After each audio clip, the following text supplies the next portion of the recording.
In this video, I'll go over the initial configuration settings I use for just about every ISE install I've done. I'll also include the information for offline posture and feed service updates. The links for these updates will be in the description. First, let's log into ISE. You'll see a license warning as soon as you are logged in. Click Accept and Close to continue. Go to Administration, System, Settings. Here you can confirm the automatic downloads for client provisioning is disabled.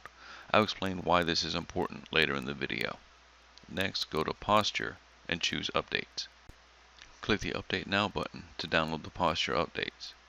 Once updated, the text in the red square will change and you'll get a confirmation in the bottom right of your screen. Turn on Automatic Updates by selecting this box, choosing your time offset, and setting the frequency of the updates. I set mine at 24 hours. Click Save and get your confirmation. If you cannot connect ISE to the internet, you can install offline updates by visiting this URL. Paste it into your browser and the file will download as shown here.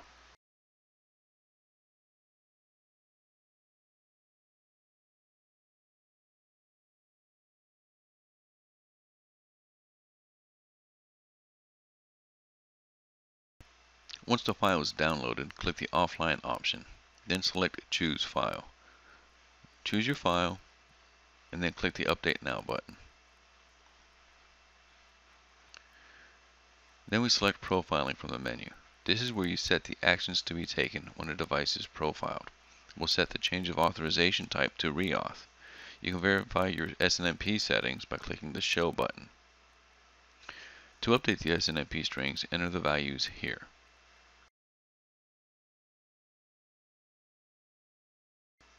Turn on Anomalous Behavior Detection to detect MAC spoofing. Then, enable custom attributes for profiling enforcement.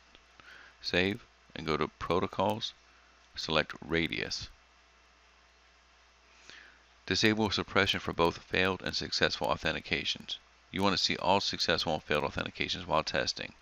Turn these options on when moving into production. Click SMTP server to set the outgoing mail server and save. If setting up SMS notifications, you'll do so on the SMS gateway screen. Then go to System Time and you can verify or add NTP servers. ERS settings allows you to enable API functionality. Smart Call Home allows telemetry data to be sent to Cisco.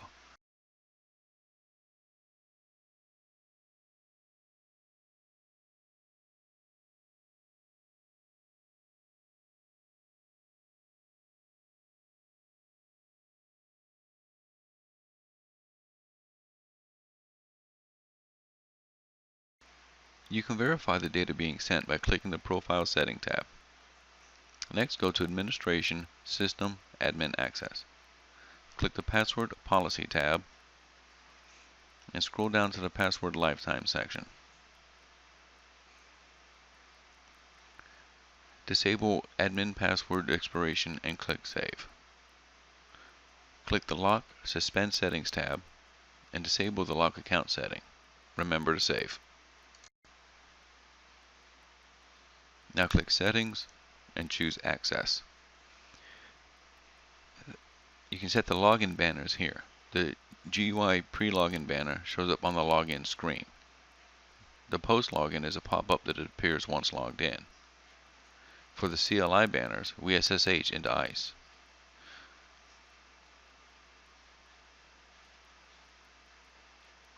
Once we enter the username, we are greeted with a pre-login banner.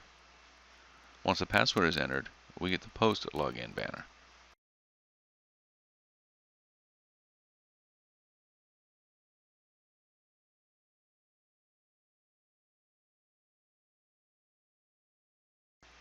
I don't like the post-login banner for the GUI, so I go back in and I turn that off. The session menu allows you to increase a session timeout. The portal customization menu allows you to enable JavaScript in the user web portals for advanced customizations. Now go to Administration, Feed Service, Profiler. Here we can download all the new device profiles for ISE. Click the Test Feed Service Connection button to ensure ISE can get to the server. Once connection is confirmed, click the Update Now button. You'll get a warning that ISE will reprofile all the devices. Click Yes to continue. The feed service will update in the background. If you cannot connect ISE to the internet, you can update the feed service offline. Click the Offline Manual Update, then choose the hyperlink. This will take you to the Profiler Update server. Log in with your Cisco credentials. You may have to register for the service and wait for an email. Once logged in, choose Offline Feed, then Download Package. Choose Generate Package and the file will be created. Then choose Download Package. Save the file to your computer, and once the file is saved, return to ISE. Here we choose File, and then click Apply Update. You'll get a confirmation of the update being applied. Finally, go to Policy, Policy Elements, Results, then Client Provisioning, Resources. Choose Add Agent Resources from Local Disk. Select Cisco Provided Package. Choose your file. Here we'll choose AnyConnect 4.5 and then click Submit. Confirm the hash from Cisco's site. This brings you back to this menu. Click the Add button again and Agent Resources from Cisco's site. Choose only the resources you want. If you remember from the beginning of this video, we disabled automatic downloads for client provisioning. If that's enabled, the whole list we see here will be downloaded automatically. Here you can see that I'm selecting all the new files we've just downloaded to ISE, including the AnyConnect software. The initial configuration is done and you can move on to configuring ISE use cases.